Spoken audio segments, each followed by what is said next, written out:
Fears are growing within the South Asian business community in Surrey after yet another extortion attempt.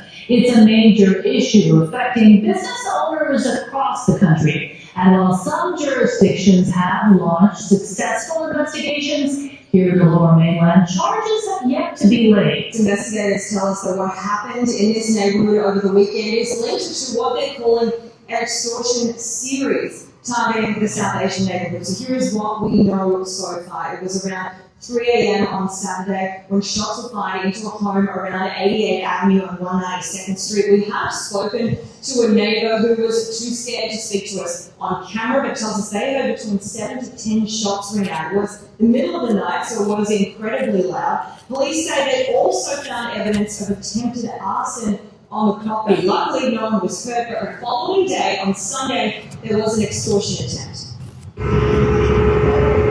A shooting at a Surrey business Wednesday, killing 56-year-old businessman Satwinder Sharma. The violence shaking the South Asian business community, with some fearing a link to extortion. We are aware there are unconfirmed reports and speculation on the motive behind the shooting. We're looking at it all angles. It follows a June 11th shooting at Hub Insurance, and another on June 7th at Reflections Banquet Hall. No one was hurt, but Satish Kumar, who has ties to both locations, believes he's being targeted for refusing to pay extortionists. In a May 28th voice message, a caller warns Kumar in Hindi he'll be killed unless he pays $2 million. Kumar says he later spoke to the caller directly. We have a good argument with him, heated argument, right? And he asked me money, I said, no, we're going to give you a single penny. If you're not paying us, you're not going to do a Range Rover. The suspect can clearly be seen walking down the street armed with 2 handguns. He unloads dozens of shots directly at the home on Colbert Road. This incident on May 25th caught on security camera. The second time this home has been shot at. Surrey police tying the investigation to an extortion plot. Yeah, we're investigating currently as an extortion file. We have spoken with the family on several occasions. We've spoken with them about safety planning and those kinds of things. After the first shooting 12 days earlier, the SBS installed its own video surveillance tower at the home. In the video provided to Global News, you can see it near the shooter, but not the cruiser that has been occasionally parked there as well, despite capturing images that might identify the suspect and his white Tesla. The SPS not releasing its version of the incident. Compound security camera. The suspect emerges from the dark and fires a bottle after bottle of PC home. The family inside wakes to the sound of glass shattering, the smell of gasoline. We don't feel safe at all. At all. Judge Aurora says phone threats began last year, demands for cash, promises of violence. You have 3 days. Give us 3 days. We will clear it. A town hall meeting on extortion last year, Kumar says the threats have escalated. He and other business owners are now offering a $100,000 reward for tips leading to the culprits, and calling out the government for not doing enough. Anybody looking at that would probably get scared. Conservative Attorney General critic Steve Cooter wants the province to establish an anonymous tip line and partner with Ottawa to investigate potential foreign ties. The word extortion isn't even listed in the budget or in the estimates documents.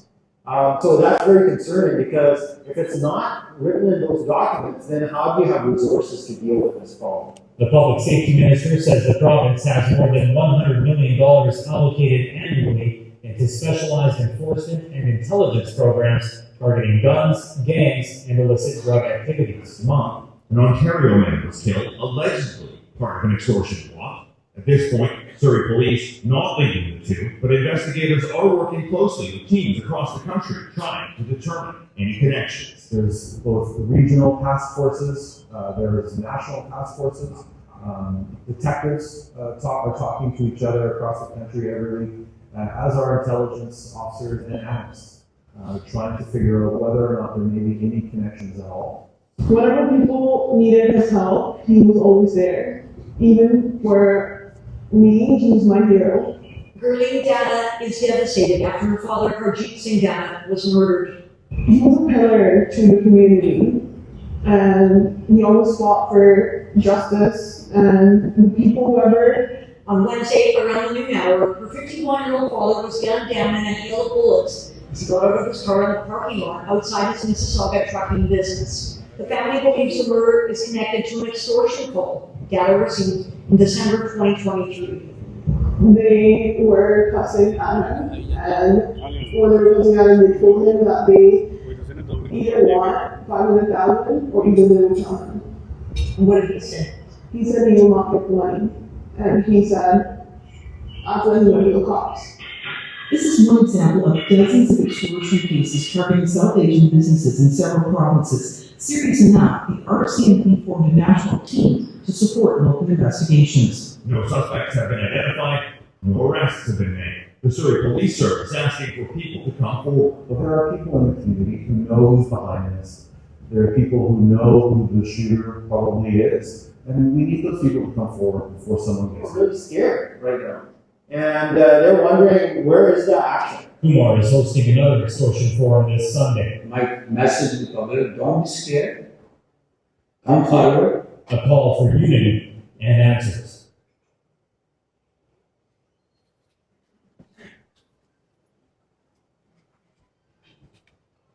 The purpose of doing this video was to put together things together to understand why we are here today and what. Now I would like to request Satish Kumar to come on the podium and tell us our story and tell us what kind of support he's looking from all of us. And I must say he's a brave man. It's not easy that people are after you for a year and a half and you still stand in front of a lot of people, still you are open to the public, still you are meeting everyone. And I must say that we stand with you, with the entire Kumar family in this situation, and community is with you. Respected Satish Kumarji, Satish, I think all of you know, he's a successful businessman, president of Rashmi Mandir, and very kind-hearted over person, and has been helping all the charitable societies and societies in large around, not just in British Columbia, all over the world. Satish Kumar, let's welcome him, please. Thank you.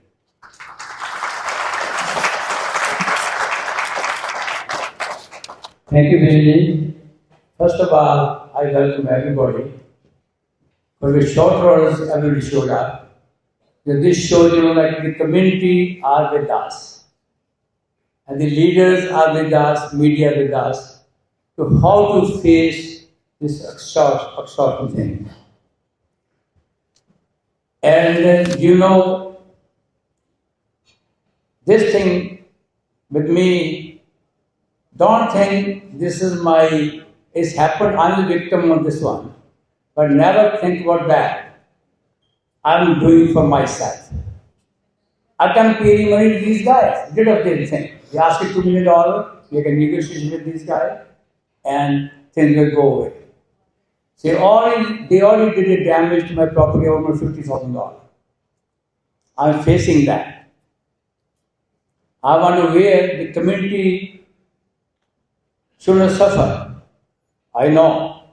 My life is online right now.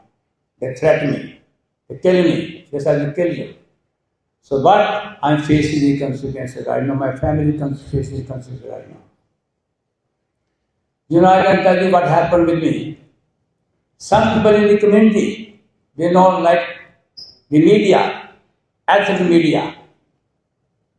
Sometimes they post there on the back. They said, this is our personal matter with these guys. So I want to show the message. First message was given 28th of May to me. What they're saying on what they're demanding. So I want to play the message so everyone can hear. This is an extortion card. I don't have any personal relations with anybody. I'm sure everyone knows in the community. We don't do any illegal stuff. We work hard. I came 40 years back. I think most of the community people know me, what kind of my family is, what we do. Sure, we work hard. We are successful in business. Right? We're not stealing anybody's money. But the media, I was surprised, media didn't ask me that question. Who did extortion to me, discuss, call me? You know, we have personal relationship, personal things. I'm very sad on our India media, what they're doing. So please, can you play that video?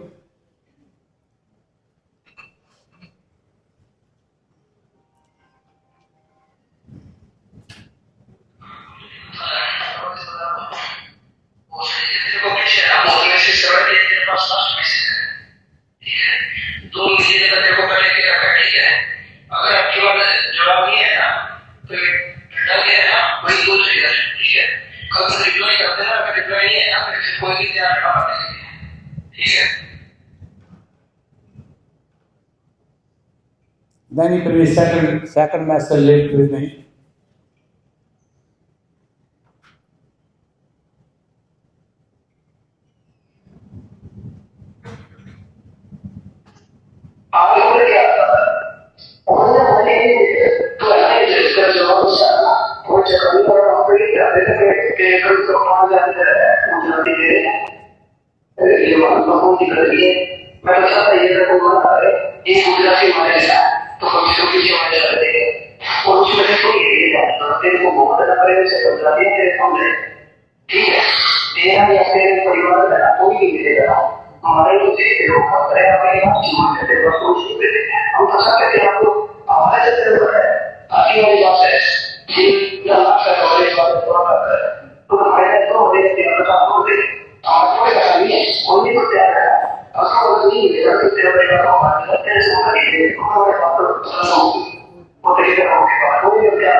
So if you heard the first message, you know, he was speaking in Hindi language.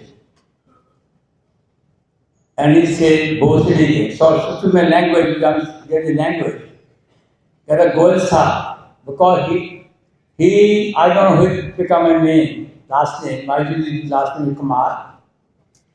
So he said, if you don't give me $2 million to me, we'll kill your family.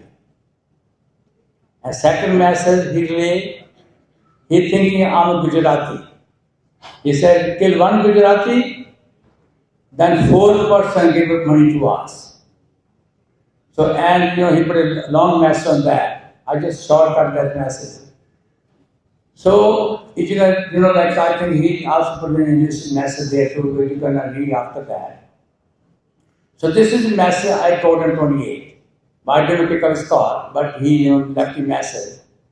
Because he did the message 4, 5 or 6 months ago too. That then I report to RCMP, they said, like block their calls, then message comes, stop message coming out. Then message start coming out. Then I report to the RCMP again, they said block the messages. So then they keep continue going the message every time. They never stop the message. Every day after 2 days, they didn't get the message, they call me back, some 64 number or plus 35 number. Then on 7th of June at about 3 p.m., they shot began to fire. Then they called me back. Luckily, I was in the temple at that time. I didn't pick up the call. Then they sent me short video. They're showing 10% shooting against the Pentagon. Same video, we saw that in our recording. Then the video just eliminated. Then he called me back again. Then he shot Hablushul, which I have no link on that. And then he called me back about on Tuesday, which is 10th. Then eventually we pick up the call. Then argument happened. We say I'm going to give you the money. It's almost 6 minutes or 9 minutes fall. call got run through. So that's what happened with me. Then yesterday, I have other business in East County. They shouted there too, in 9 boroughs. They continue doing that. But I don't know what's answer with the federal government, provincial government, and local authorities. I don't know what to do. This is happening with me. It's happened as you see the video before. I saw just today 88 Avenue 2. I don't know what that is, came to know. So what is happening? And nothing happened so far. How we protect it? It means any business community did a business over here, make some good business, did a crime to come in this country? I am very, very surprised and disappointed. I am doing this one for not for my sake. I don't care. I'm on, like I'm in the target right now. But they won't stop unless the government cannot do something. So this is very important. All the law-making authorities, police, SPS is over here today. And all the public is listening to me.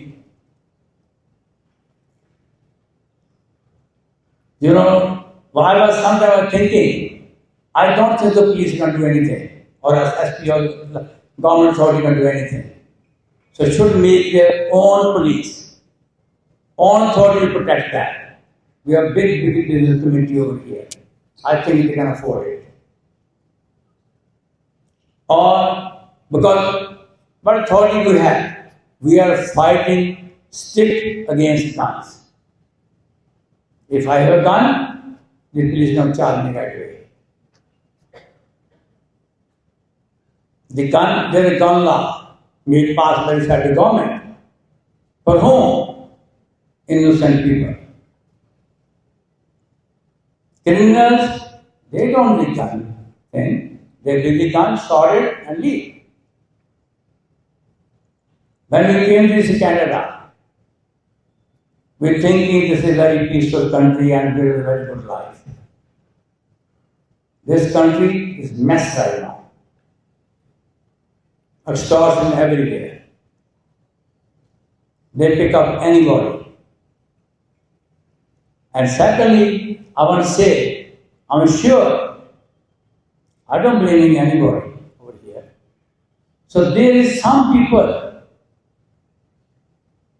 here or in the community, they know who is the person that targeted. And they have all the information. That our own people shooting them. So I want to, the reason today we're over here, I want to ask the community help.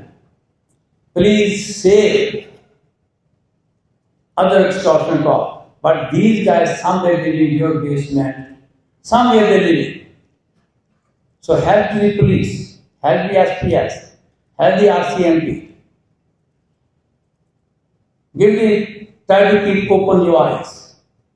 If you don't do it, tomorrow somebody else is going to be targeted too. When I was here, some guy just met me today. He said he got the same thing too. Then I came to know for the start, they called me after that too, they asked me, they just called me 2 days ago. They asked, we will not let you go unless you pay money to us. They continue to call it. I can stop any time to give them the money. But I don't want to do that. So the community, I want to raise the community. Please wake up yourself, get together and do something. Or I don't know how the government have recommended. Federal guys over here, our target Suk Dhaliwal he said like, we have extortion plenty with 20 imprisonment. I don't understand. The extortion guys are not sitting over here at the colony. They are sitting outside the country. The people who are doing that, if they got caught, next day they are released. Next day they are released because he's an extortion guy. I think law should be that, they should punish right away and shouldn't be out of the jail. I know RCMP SP has a lot of hands are tied up because they have made a lot of evidence to put these guys behind the bar. We have a last meeting over here, last one. Nikki Sharma was here. We request her give a full authority to RCMP to make the charges on anybody else. First they put the charges there, then charges are approved from the Attorney General. Procedure is so long. That's why it's happening in Canada. Nothing in US, nothing other country. Brampton, Surrey, Abbotsford, it's a mess right now. The only choice, we had to close over businesses and could move somewhere else. If I'm targeted today, somebody else can target tomorrow. Sorry, I took you a lot of time. Thank you very much.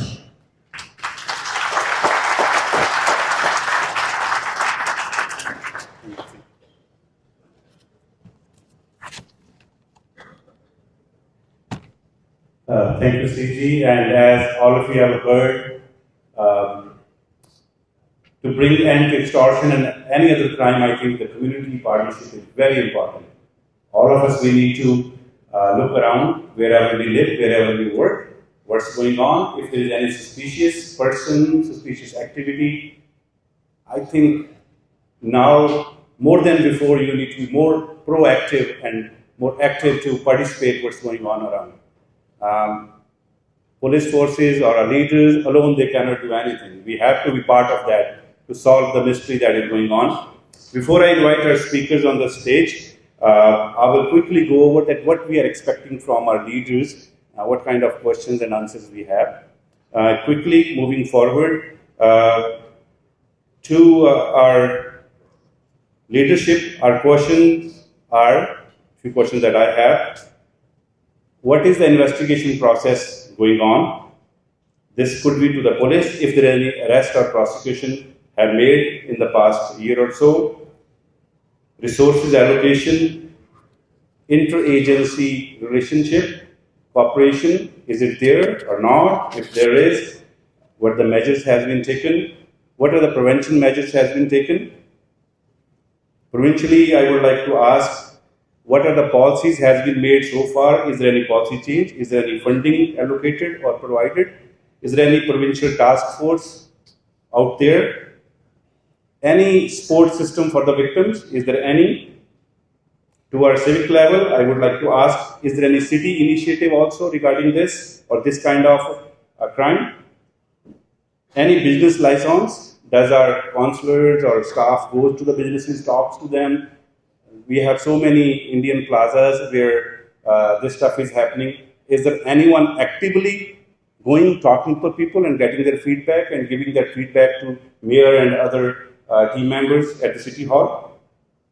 Community safety plan, is there any plan in place? Or is there any talk on that in a previous year and a half?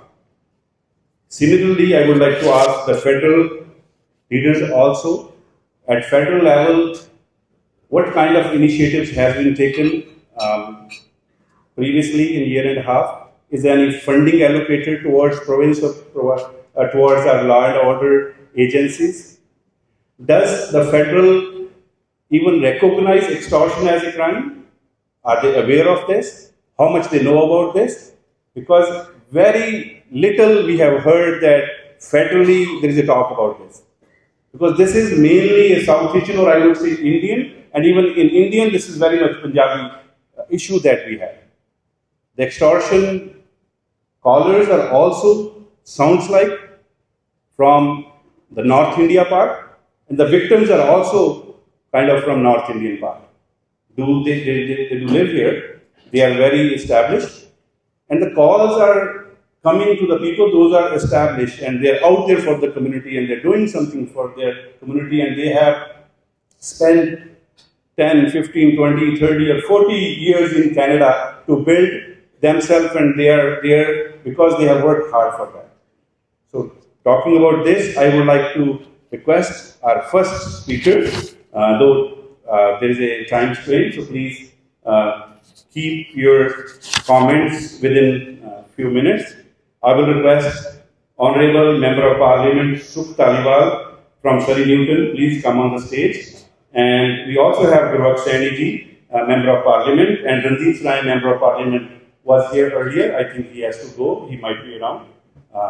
So let's welcome Suk Dhaliwal and Gurvak Saini. Suk Dhaliwal.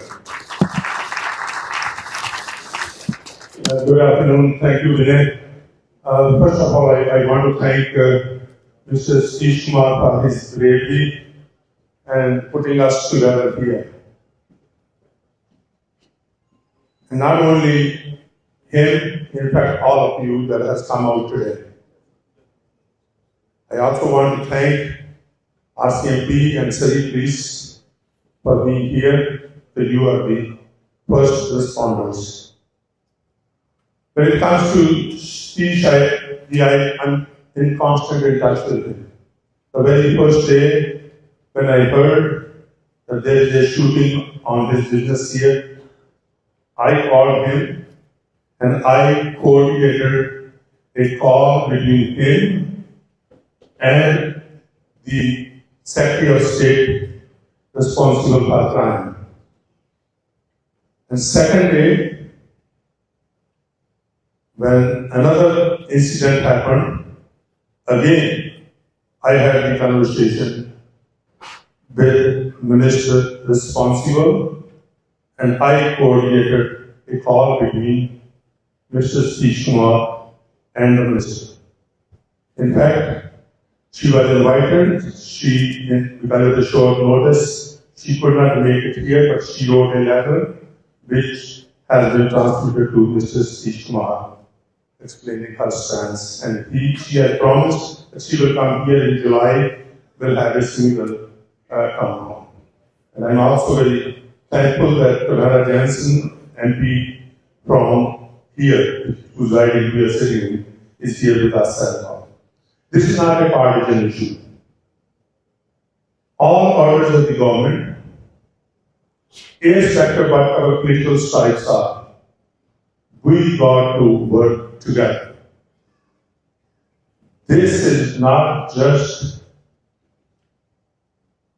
a conversation or a priority. This is ultimately a responsibility for all of us to come together to deal with extortions, transnational crime, and other types of crime that's happening, to make sure that we are able to provide the resources that the frontline, whether it's RCMP, whether it's Surrey Police, that they need. Vinay has asked me a question, asked a question as a veteran. First question he said, talk about laws. Laws are there. On the extortion, as I talked to the minister as well, responsible for law, I'm told that there is a lifetime sentence for extortions. And also, if it happens with gun crime, there is also minimal sentences for that as well. The second, because this addresses other, we see extortion as a crime. The second, he talked about funding. In fact, I take a pride that we, in the previous parliament, has hired more RCMP officers and CDS officers to deal with cross-border migration, or whether it's drugs or it's the guns. And now we are also going to hire or provide resources to hire 1,000 RCMP officers. So the commitment is there. Ms. Saini, I'm sure hopefully the other MPs, as three of us are here, Tamara, Gurvash and myself, I wish everyone will see it, because most of the crime does not have any boundaries. Gurvash, my cousin, I talked about this to the ministers. I said, none of these shootings has occurred in my riding, but I'm getting a call from our worship Mayor, Brenda Locke. In fact, I want to thank her, because every day she was coordinating, telling me what's happening, the help that she needs. In fact, she asked me to arrange a meeting between the public safety minister and herself within hours. That was done. And in fact, she was there to raise the issues for the residents of Surrey. I, along with Mr. Sani, because he's standing here, only us standing can commit to you. And I have seen within a few days of the work that has been assigned to Mr. Sani, he has always come up with a practical solution and a help, and I'm willing to work along with Mr. Mehra, Mr. Vash, myself, or other MPs that are willing to work together as a team to make sure that each and every person, each and every Canadian feels safe. When it comes to myself, I know I want to be short. When it came to extortions,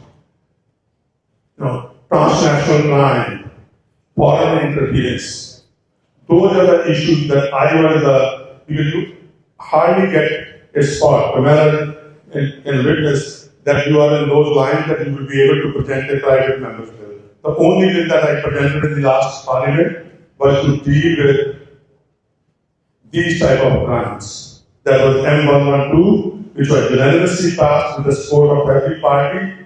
And then the government took an action to bring in Bill C-70, which gave our law enforcement agencies and also our CSIS tools that they can deal with these type of overseas crimes that are happening. And in fact, also in this parliament, the second bill we brought in is on crime to make sure that we are able to give the resources and the tools that our police forces need to deal with crimes like this. So here I will stop, and I'm committing to you that I have always been out there, and I will continue to make sure that businesses and the residents of Surrey be safe. Thank you.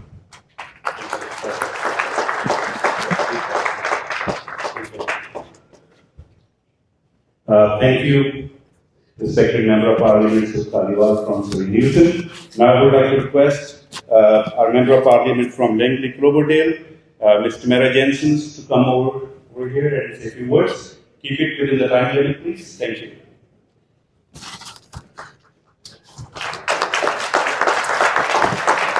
Good afternoon. I want to say a special thank you for organizing this public safety forum, and again, Satish. I wish we could say the situation has improved since we last gathered, but it hasn't. Things have gotten much worse. Last year we heard loud and clear, you asked for a dedicated tip line, a direct, confidential way for people to report threats without fear. And what did we get? Most of us were shocked that all we were told at the meeting was, just call the non-emergency line. Well, that response made it painfully clear that there's a real disconnect between the reality this community is living and the way it's being handled by those in charge. Let me say this clearly. This is not a minor issue. This is organized crime. This is extortion. This is targeted violence. Our community is paying the price. We're not talking about isolated incidents. These are coordinated threats against business owners, community leaders, and families. First, the phone call, then the demand, and when people refuse to pay, a bullet through the window, a broad daylight shooting, and it's happening right here in Surrey, in my riding.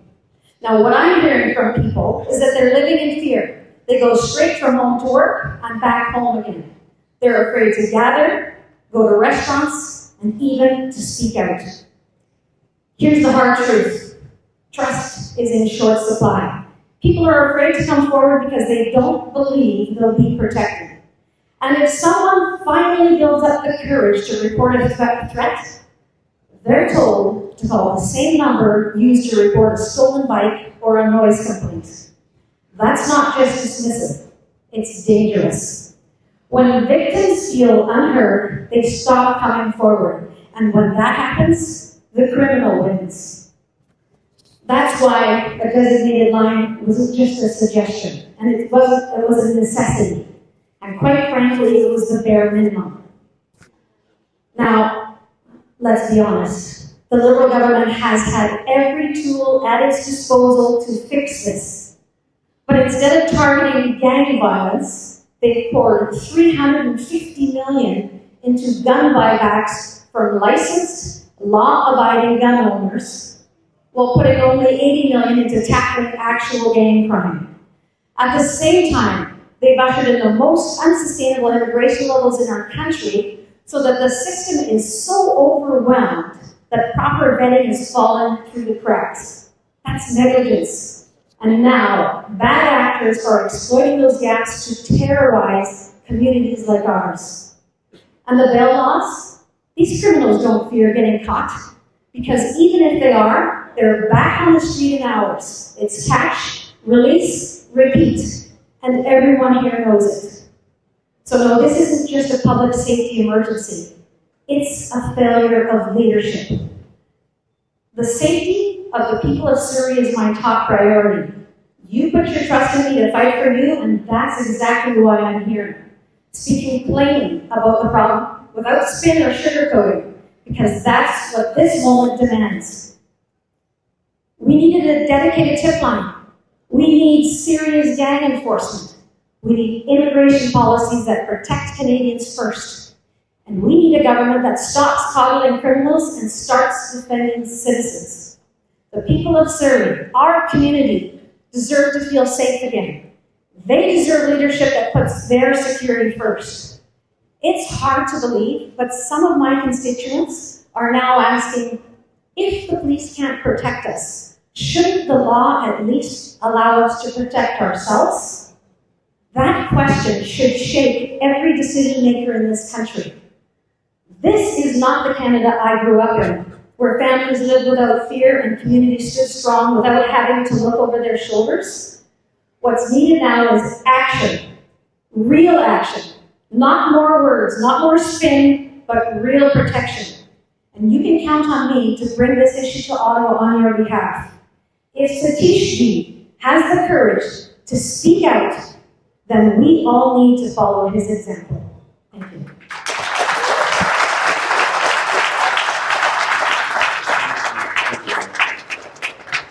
Thank you, Jensen, Member of Parliament from Global Day Langley.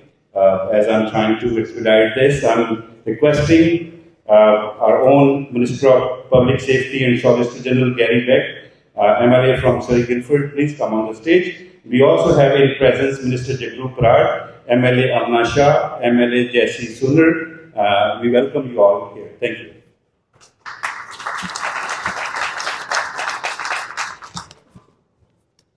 Thank you.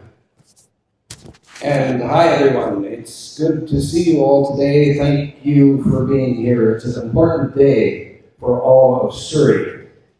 I want to begin by saying to everyone affected by these recent extortion threats, you are not alone. Proof of that is here today. The people surrounding you are people that care and people that will make a difference. What is happening in Surrey is frightening, and no one should feel unsafe in their community, in their business, or in their homes. Organized crime is very complex. I want you to know that law enforcement agencies at every level, local, provincial, and federal, are working together. Recently, for example, the Delta Police Department, with support from the Lower Mainland Emergency Response Team and the Peel Regional Police from Brampton, arrested 2 murder suspects linked to extortion. This serves as a reminder to you, I hope, that this is a multi-jurisdictional issue that is not happening only here in Surrey or in Abbotsford, but all across the country.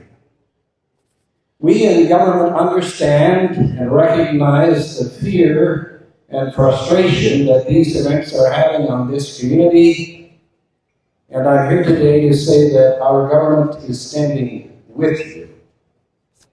At the provincial level, we continue to take action to ensure British Columbians are safe from organized crime.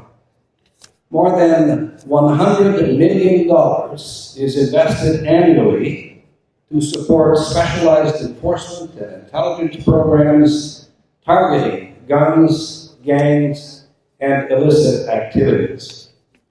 At the national level, the federal RCMP established a national coordination and support team to work with the police here in BC and other provinces and international partners to coordinate investigations in these ongoing crimes. I cannot stress enough the importance of reporting any threats or attempts of extortion to the police immediately. This information from the community is crucial for police during these complex investigations. And to anyone who is a victim of extortion, know that supports are available. Please reach out to local police if you or someone you know is or has been extorted. Again, I thank the community leaders, organizers, and residents for rallying today and coming together to support all those who have become an innocent victim of extortion. We stand united, and we will do everything we can to support efforts in addressing this problem decisively. Thank you very much. Thank you, Honorable Mr. Gary Begg. Gary Begg is also a former police officer and now Solicitor General. I think he's the best person in the city. He understands all the layers of crime, being a police officer. Now being a minister, I think he should have a solution to all this because now he knows information from both sides. This is the time to request Her Worship Mayor Brenda Locke, Mayor of Surrey, to come on the stage and say a few words. We also have in attendance our councillors from the city of Surrey, Rob Stutt, Councillor Pradeep Pooner, Councillor Mandeep Nagra, Councillor Linda Annis, Councillor Doug Elford, and Mike Post. Thank you very much for your attendance here. Thanks for coming.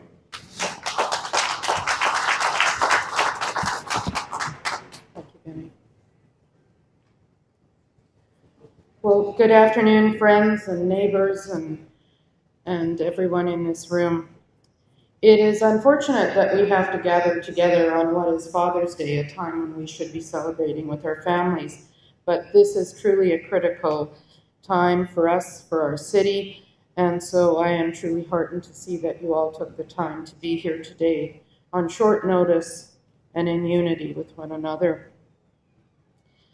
But I'm also saddened that we must meet once again as our city continues to face a public safety crisis.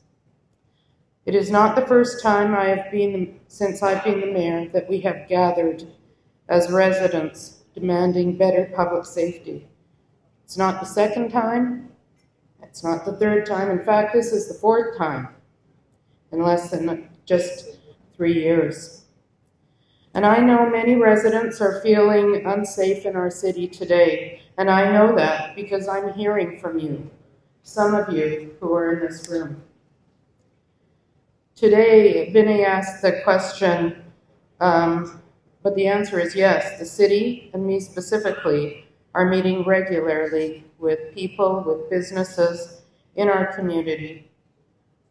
And I often stay in touch with people who are victims of extortion and crime, and will continue to do so.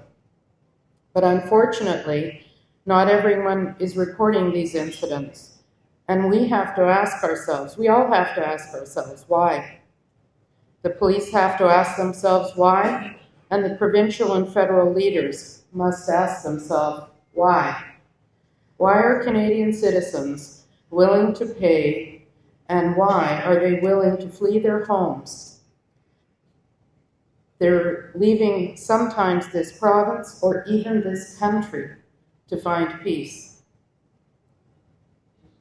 Let's be honest, every one of us knows this is happening in Surrey today.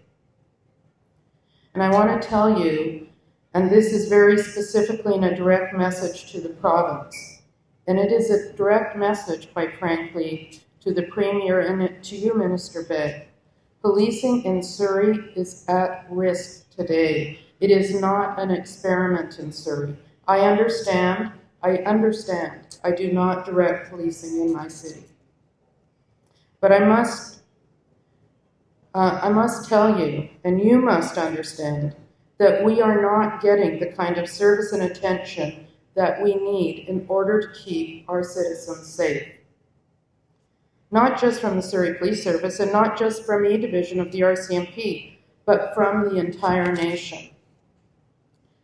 What happens right now in Surrey falls squarely on the provincial government's shoulders. How it is fixed, and make no mistake, it must be fixed, falls squarely on the provincial government. Right now, public safety in Surrey is fragile. We have a public safety crisis in Surrey, and I expect better from the province and the federal government to ensure our residents are safe. We are here because criminals are waging economic terrorism in our community. We are here because there is too much gun violence in our city. So my message today is simple.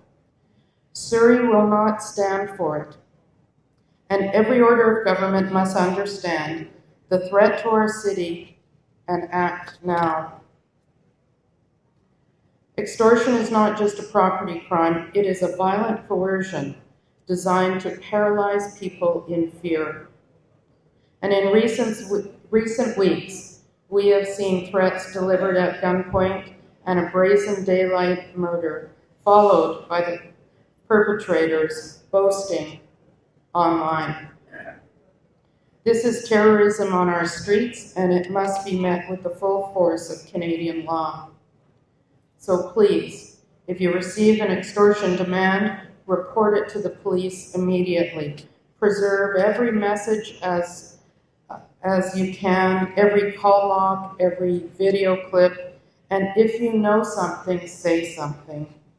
Say it for yourself, for your family, say it for our city. Your courage supplies the police with the evidence they need to tear these networks apart. And I have spoken with dozens of victims and their families.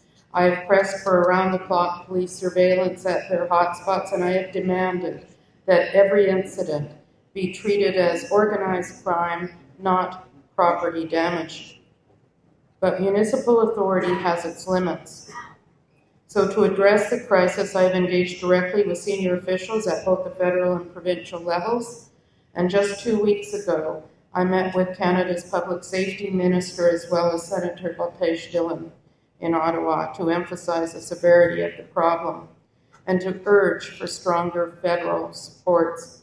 And I want to take a moment to sincerely thank MP Dhaliwal for all his help in getting that happen very, very quickly, and similarly to Brenda Locke.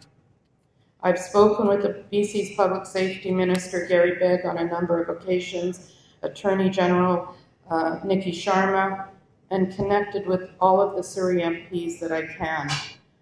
We are now on a pretty direct line to Ottawa to discuss how government can better support Surrey during this crisis. Thank you again, Suk, for all you have done. It has certainly been helpful for me. Additionally, I have now contacted with Ruby Sahota, the Secretary of State for Combating Crime, to advocate for increased resources for our city. I've talked with the mayors of Brampton, of Edmonton, and Abbotsford to try and coordinate what we're doing at the municipal level.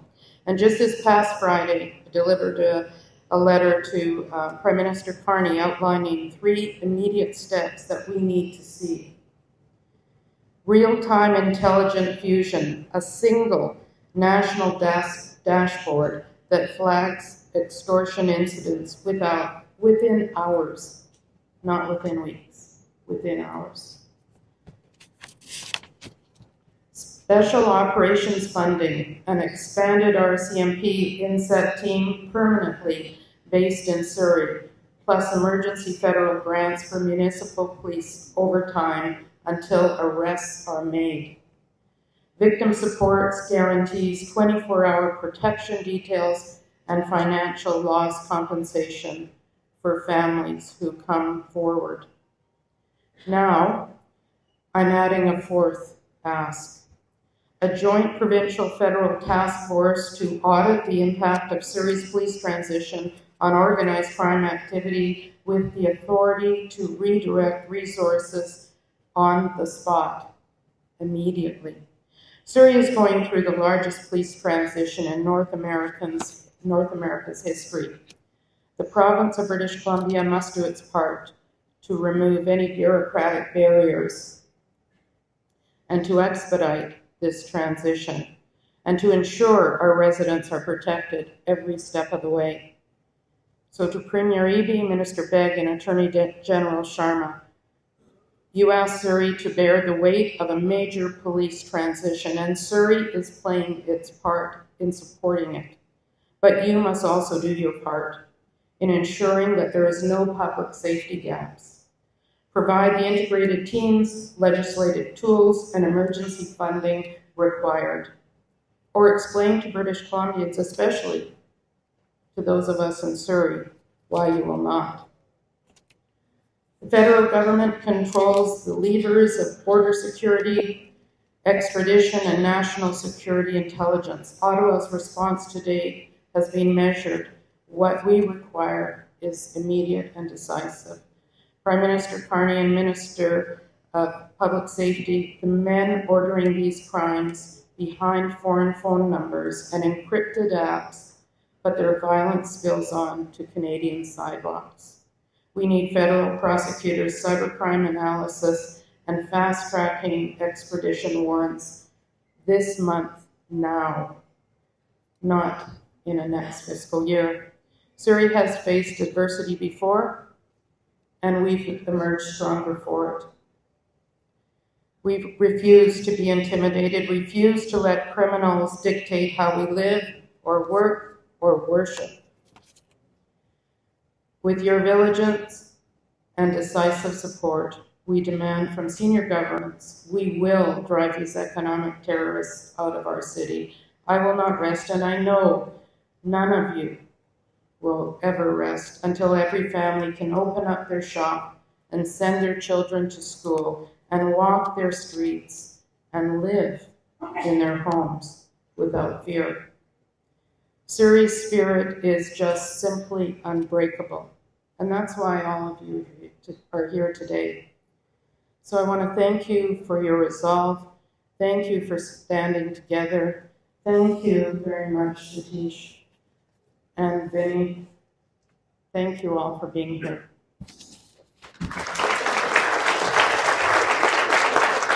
Thank you, Mayor Brenda Locke, Mayor of Surrey. As our leaders are sitting here, this is because after a few more speeches, media will be allowed to ask questions, but we need to keep it brief and on the topic, the extortion that the discussion we have going on. Now, next speaker, I would like to request Surrey Police Chief, Norman Rapinski, please come on the stage, and he will be also grabbing a seat next to Gary Begg.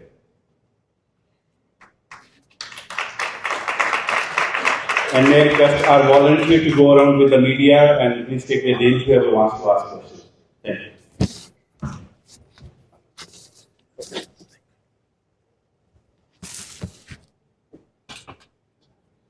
Good afternoon, everyone. I appreciate the opportunity to be here today and address all of you about what Surrey Police Service in conjunction with the RCMP is doing to address this important issue. The Surrey Police Service is the police of jurisdiction. However, as we all know, the transition is not complete. And so the RCMP, Surrey Provincial Operations Support Unit, continues to work very closely with us. And I speak to Chief Superintendent Leha on a weekly basis about this issue. The issue of individuals being extorted for money with threats of violence has been on the rise over the past 18 months in a number of communities in Canada.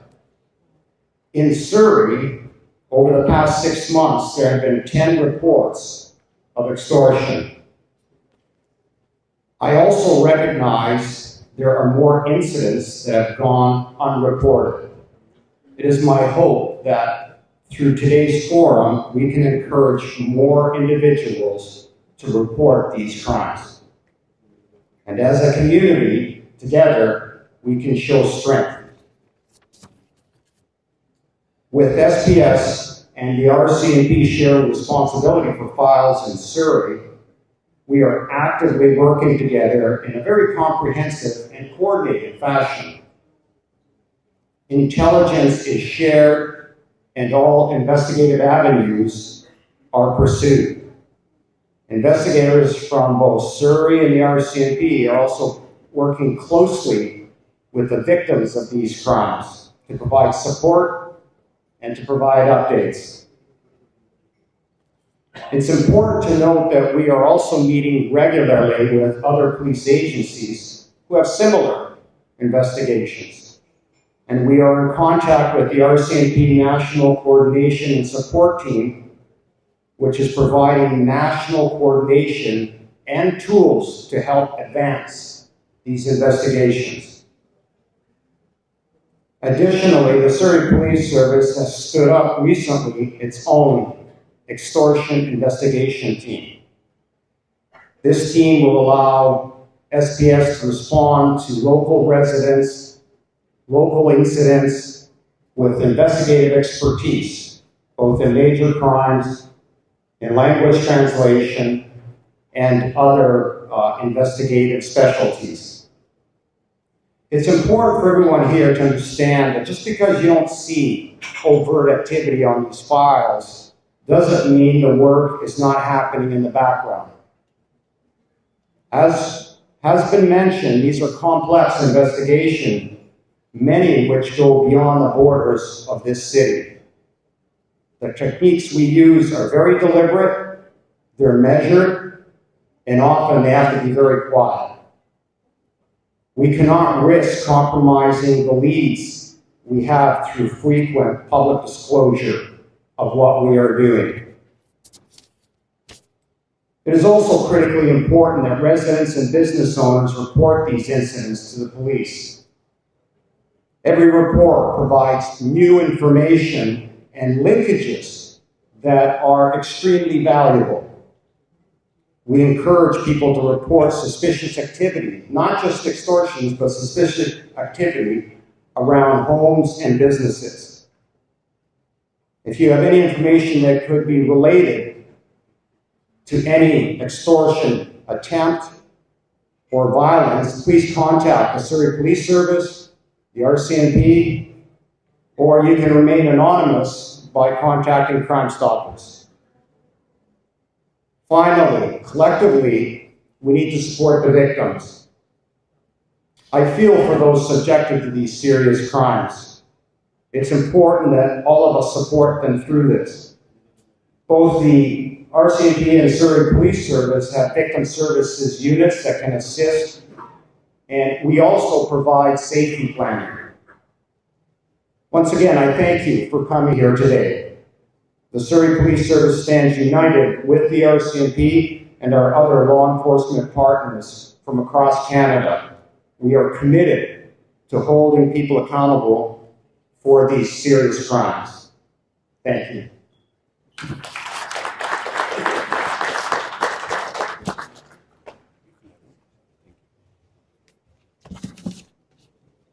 Thank you, Police Chief, Surrey Police Services, Honorable Reduski. Now I request RCMP Chief Superintendent Brenda Locke. She's also Provincial Operations Sport Unit. Please say a few words.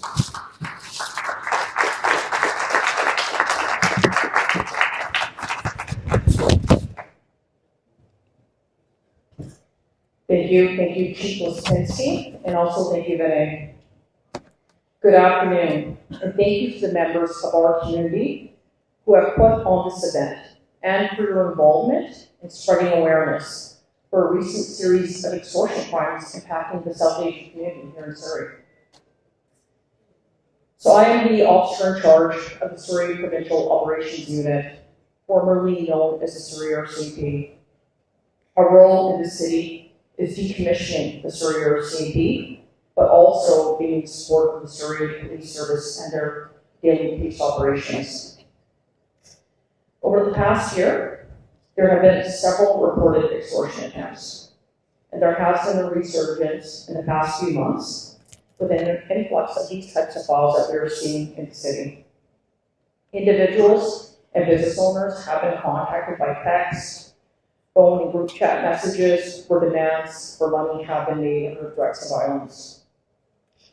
We are working closely with other police departments who have had similar threats in their cities as well, outside of Surrey. We are also in regular contact with the Edmonton Police Service, Peel Regional Police Service, Abbotsford and West Vancouver Police Departments.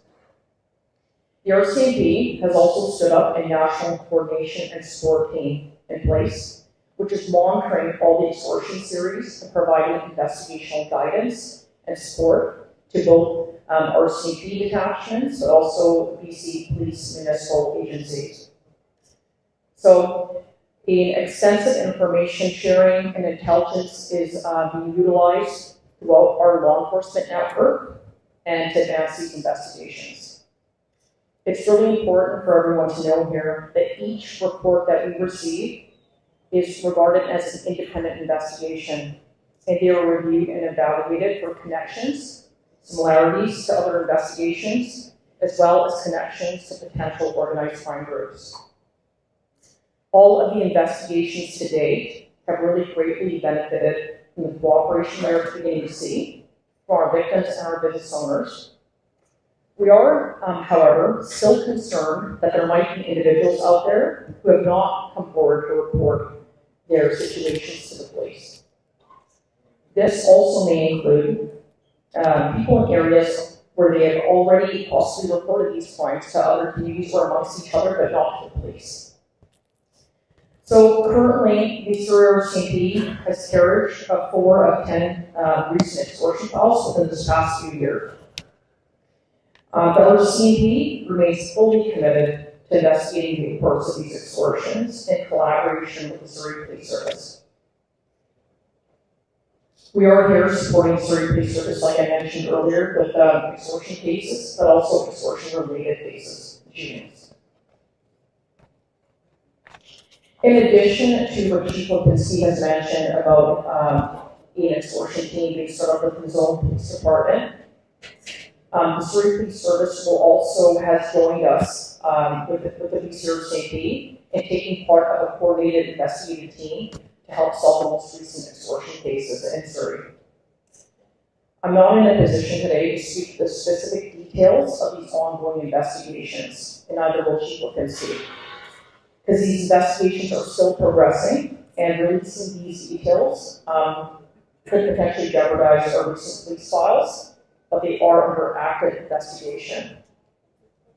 So our officers have put up, in addition to 20,000 and plus investigative hours into these investigations, and we're communicating regularly with agencies across Lower Mainland and BC.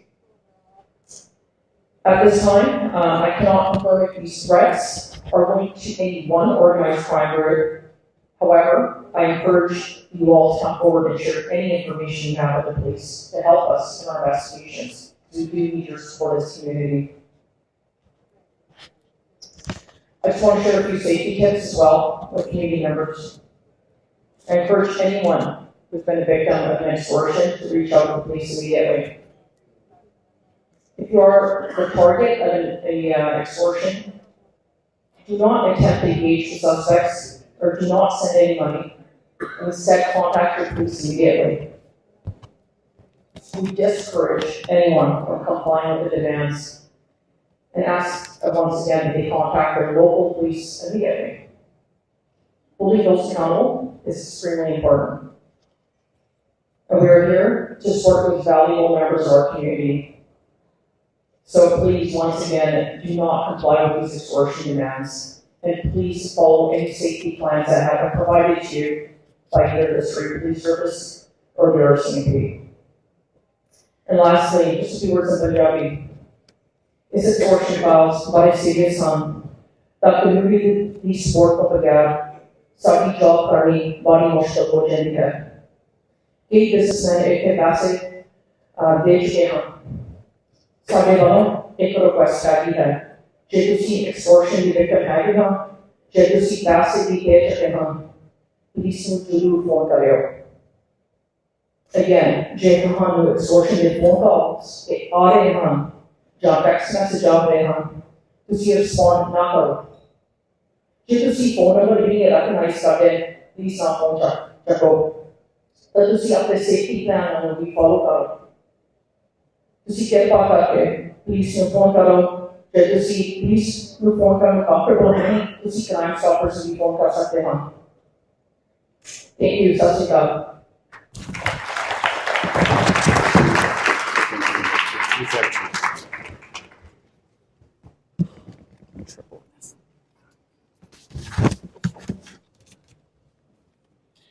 Thank you, Wendy, for also speaking in Punjabi.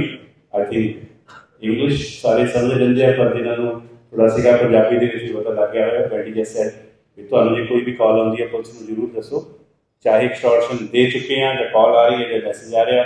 It's very important ਕਿ ਆਪਣੀ ਸਾਡੀ law and enforce ਜਿਹੜੀਆਂ ਵੀ agencies ਉਹਨਾਂ ਨਾਲ ਆਪਾਂ contact ਵਿੱਚ ਰਹੀਏ।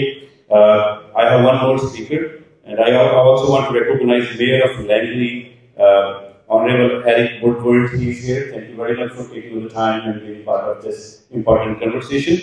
We also have our former Mayor, Tako, in the presence. Thank you very much for coming. Now I request Mr.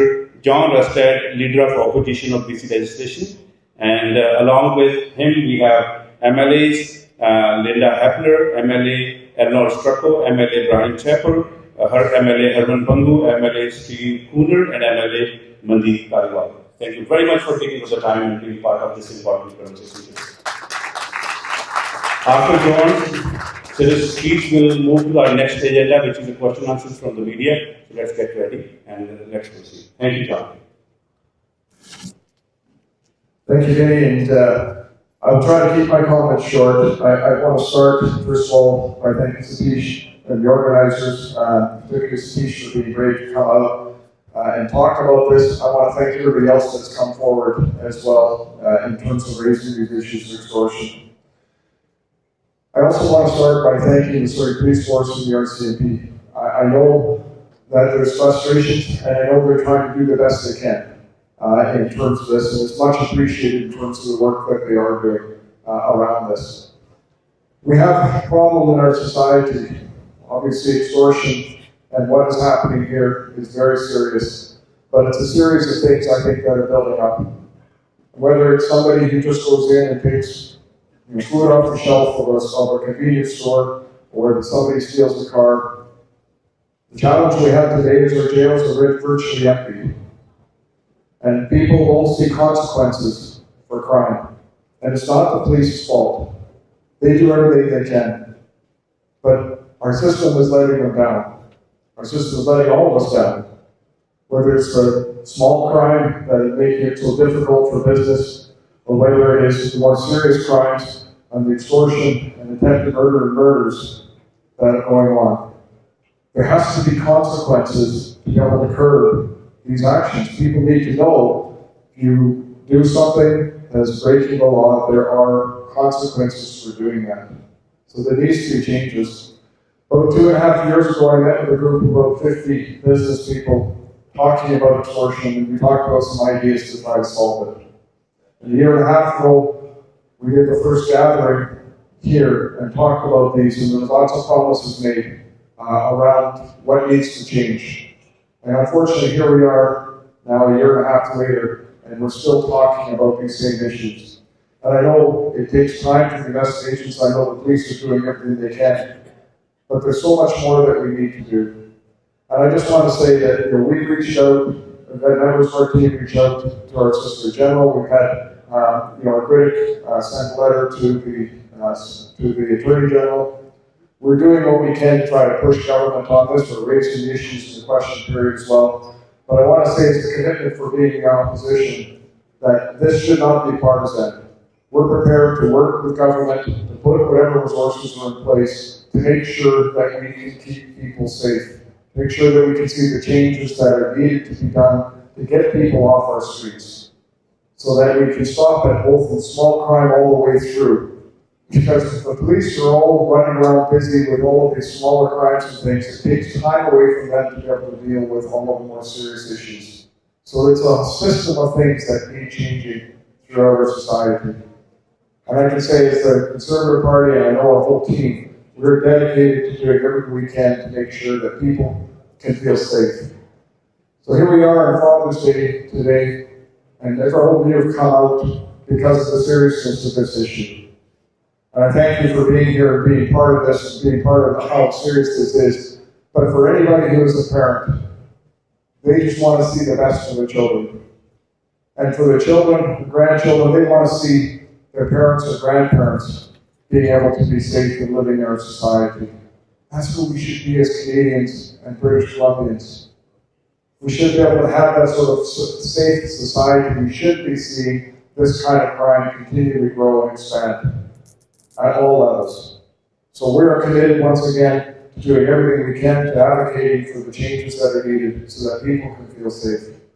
Thank you once again to the organizers for the work that they've done in terms of making sure we raise this issue. And thank all of you for coming out, because by being here, you're raising your voice saying, yes, we need change.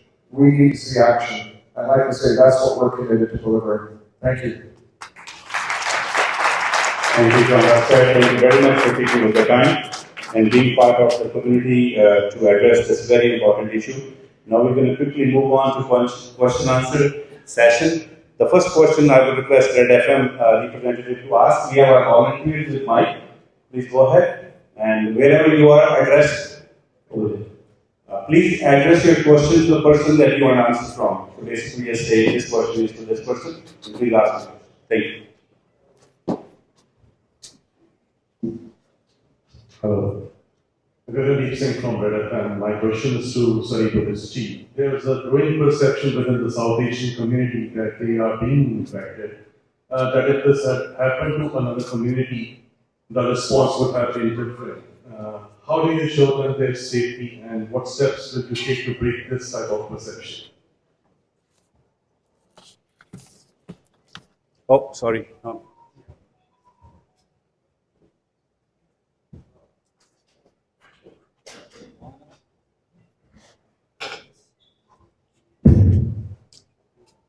Thank you. Test 1, 2.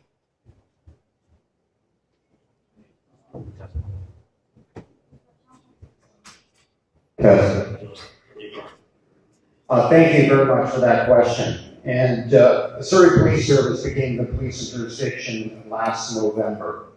We are in Whalley, as you know, and in Newton as well. We've just started to build a relationship with the community. We'll be moving to South Surrey this summer.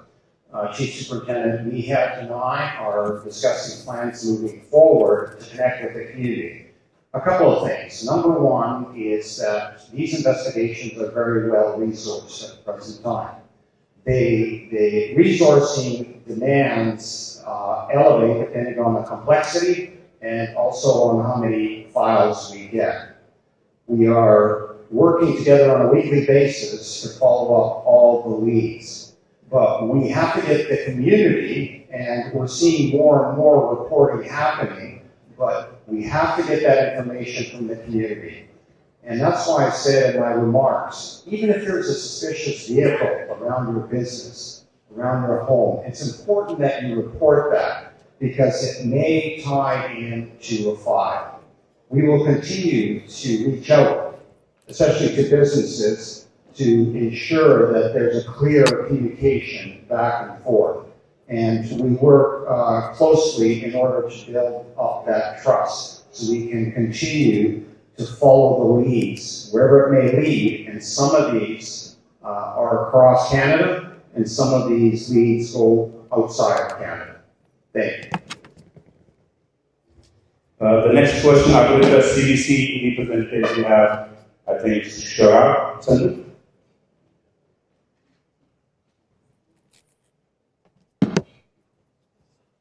One of the things that we have seen over the last year and a half is that there is a pattern that's developing.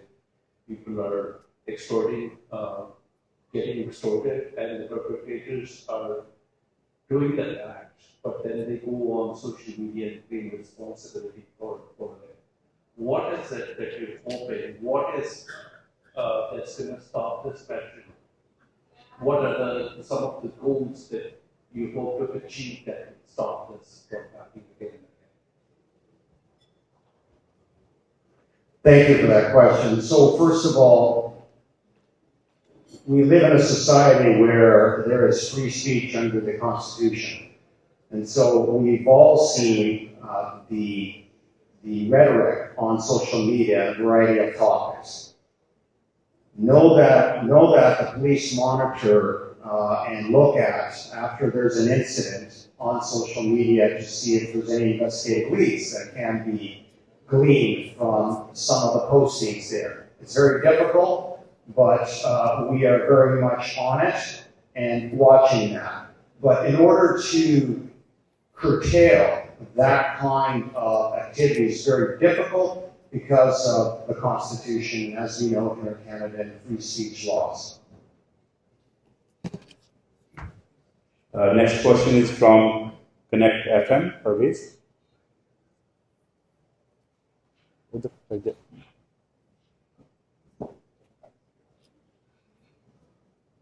The question is for Chief Lipinski. What is the decision-making process around notifying the public about shootings or offenses using firearms? And at what point does the public safety outweigh the victim privacy? First of all, public safety is number one. So any evidence that we get, any occurrence that happens in this city, we weigh that against the investigative lead that it may provide versus public acknowledgement or public getting it out into the media. There's an advantage in getting it out to the media, and that is that if people see a car that may be in a video or a description or some kind of clothing, it may be recognizable. Sometimes for us, it's not an advantage to have it out in the media because we are actively right behind that person and pursuing that, and we're trying to get more information. It's a judgment call by the investigators. No single person makes that call. It's a group of individuals. Sometimes it goes to the senior ranks of whether it's the RCMP or the Surrey Police Service. But we weigh that back and forth. We are always, number one, concerned with public safety, and we will always lead that way. CTV, Fred?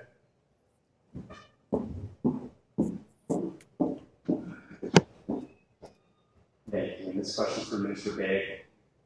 We have a room full of very concerned residents, as well as videos that we watch of people opening fire on buildings and businesses. We also have the mayor calling this economic terrorism. And the community hearing the word terrorism obviously sends a lot of chills on many people's spines. What's your reaction to Mayor Locke's comments about experimenting with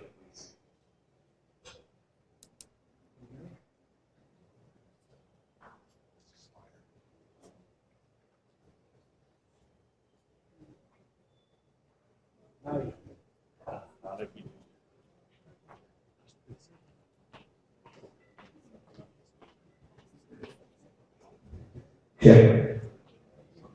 Now you can hear me. Sorry.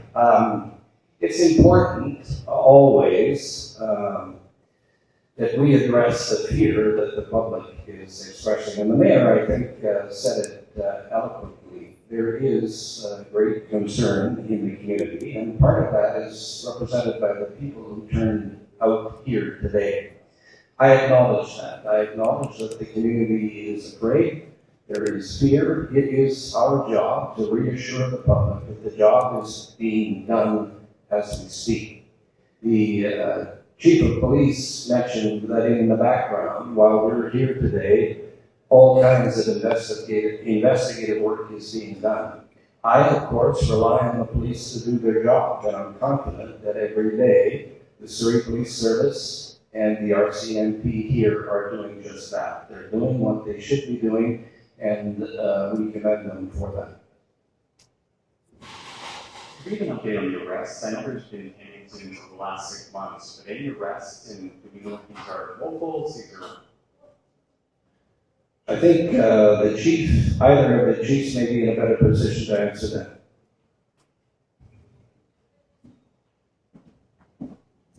Specifically, in regards to extortions, there has not been any charges laid in the last 6 months in Surrey. But that's not to say that there won't be. That's all I'm going to say at the present time. Next question, Natasha Rai. That's me.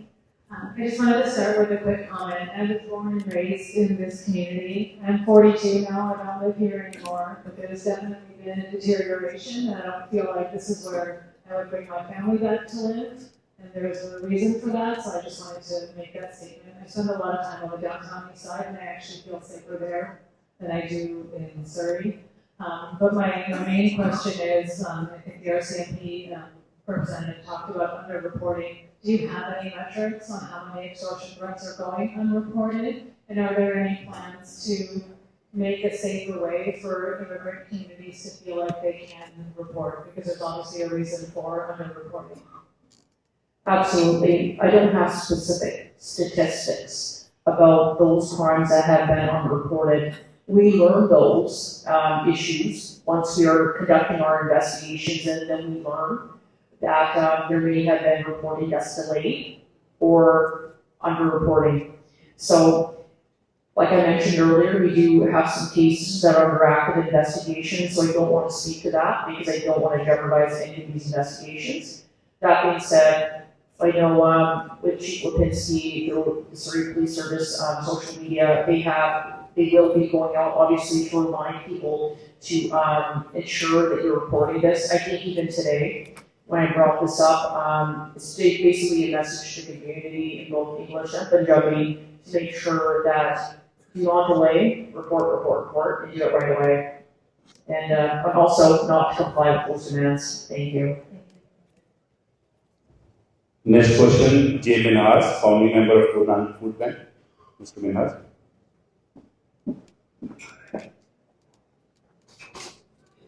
My question, actually it's not a question, it's a request to Mr. Begg. Mr. Begg, you know this community better than anyone. Being a police officer, you serve in everywhere. So what I like to request you on behalf of each and every one of you, that can you please go back to your government, go back to your premier, and find and secure some special funds for extortion. Can you make some sort of commitment so that everybody will get at ease here? Because as you know that each and every one of you thinks that this is a very, very serious issue, and there should be a special funding for this extortion funds. That's my request on behalf of the entire community. Thank you. I have spoken already with the newly appointed Solicitor General, and one of my concerns, I'm discussing with him again this week, the fact that this is a very serious problem here in Surrey. I don't think the Federal Solicitor General can make a law, particularly for Surrey, and I don't expect him to do that. I expect him to be able, in some fashion, to address the concerns that we have, which in this case are peculiar to Surrey. Now that may be a new law or a law that addresses the intricacies of the offense here in Surrey, particularly when it involves other countries. So I have a good relationship with Suk and the federal members here. I will speak directly to my counterpart in Ottawa so that we're on the same page with the issues that you address. Thank you. The next question is from Sugit Kaushal.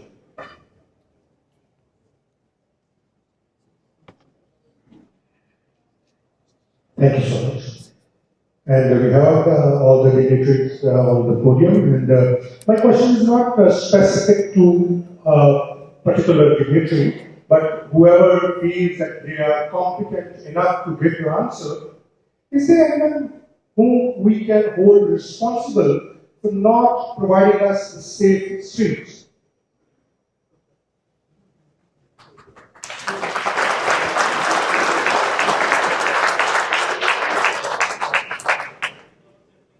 I'll take a stab at answering your question and then perhaps open it to someone else who may feel that they have something to say about it. Safe communities is not just a catchphrase. We believe in safe communities and providing safe communities. But that is a community thing. The community is responsible for its safety. And that's not a deflection from the police. We have to work, the police have to work in concert with the community to make the community safe. It's not someone else's job, it's everyone's job. And I think it's important that we recognize that. It's come up several times here where we've blamed people, but we also acknowledge that the community sometimes doesn't out the people who are responsible for the crimes. And I think part of being a safe community is being a community that is informed and providing the police with the information that they can use to make the community safer. It's a work in progress. It's going to change, sometimes dramatically, but in most cases, I think the communities can be the builders of a safer community. We turn to the RCMP, to the Surrey Police Service, because it's their job to enforce laws for those who break the laws. So it's a pretty complex task that is in front of us, but as a community, we can face it. Yeah.